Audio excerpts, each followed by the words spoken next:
অক্টোবরের প্রথম সপ্তাহে বিসিবি ইলেকশন অনুষ্ঠিত হবে। স্পেসিফিক ডেট ইলেকশন কমিশনের মাধ্যমে আমরা জানতে পারবো, বাট অক্টোবরের প্রথম সপ্তাহে ইলেকশন অনুষ্ঠিত হবে। এটা ইলেকশন সংক্রান্ত ইনফরমেশন।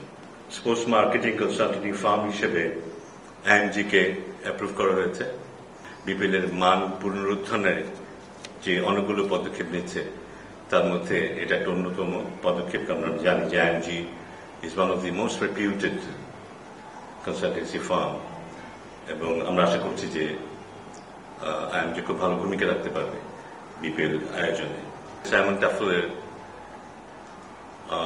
বাংলাদেশের আম্পায়ারিং, ম্যাচ রেফারি, ম্যাচ অফিশিয়ালস সংক্রান্ত যে বিভাগটা আছে, সেখানে খুব গুরুত্বপূর্ণ একটা ভূমিকায় আমরা তাকে দেখতে পাবো।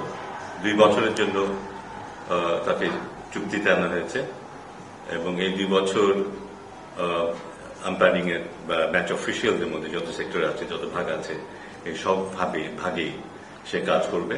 এবং পাশাপাশি লোকাল কিছু টেকনিক্যাল লোকজনকে সে পাশে রাখবে, যারা একসময় তার কাছ থেকে ব্যাপারটা বুঝে নেবে, এবং আমরা হয়তো ভবিষ্যতে কিছুটা স্বয়ংসম্পূর্ণ হব, এবং সাইমন টাফল যখন থাকবে না, তখনও তার এই কাজ চলমান থাকবে আমাদের নিজস্ব রিসোর্সের মাধ্যমে।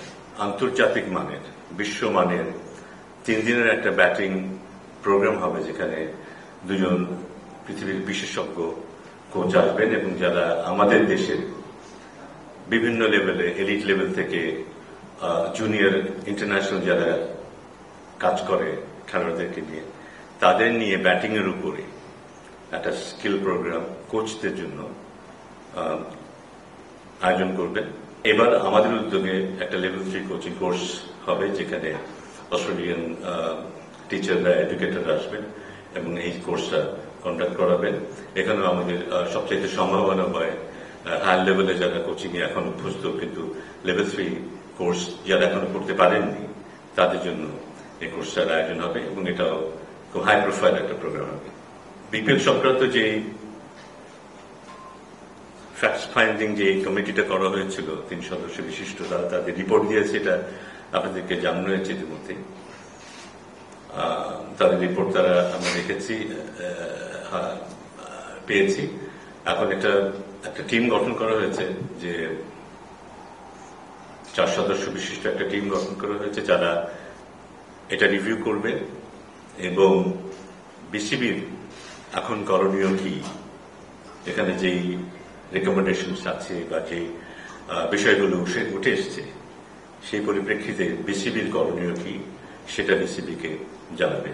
এখানে ডেফিনেটলি লিগ্যাল সাইডের লোকজনই থাকবে, যারা মুখ্য ভূমিকা পালন করবে, এবং তারা আমাদেরকে জানাবে যে এখানে বিসিবির পরবর্তী করণীয় কি। তো এগুলি ছিল, এর বাইরে অনেক ছোটখাটো কিছু আলোচনা ছিল, তবে আমার মনে হয় যে এগুলো ছিল মুখ্য আলোচনার বিষয় এবং সিদ্ধান্তের বিষয়। আজকে ইলেকশন কমিশন বাই নেম এখনো গঠন করা হয়নি। ইলেকশন সেটা প্রেসিডেন্টের উপর ছাড়া হয়েছে নাম রেকমেন্ড করার জন্য, বাট 3 সদস্য বিশিষ্ট একটা ইলেকশন কমিশন গঠিত হবে, এবং আমার ধারণা আমরা হয়তো 2-1 দিনের মধ্যেই সেটা জানতে পারবো। এখানে বাই নেম বা ঘটনা এগুলি এই মুহূর্তে রিভিল করার সুযোগ নেই।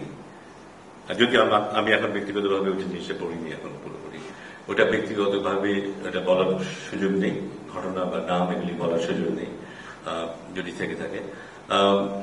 এটা আমার মনে হয় এই ব্যাপারগুলিতেই অ্যাডভাইস করবেন যারা এই টিমে থাকবেন, তারা অ্যাডভাইস করবেন বিসিবিকে যে আমাদের পদক্ষেপটা কি হবে, legal point of view cover করে সেটা এখানে থাকবে। তো বোর্ড মেম্বারসই উনি এটা করবেন, এবং উনি কিভাবে করবেন সেটার একটা গাইডলাইন আছে, যেখানে কোন কোন জায়গা থেকে কোন ব্যাকগ্রাউন্ডের লোকজন থাকবে, সেই জিনিসটারও একটা দিক নির্দেশনা আছে।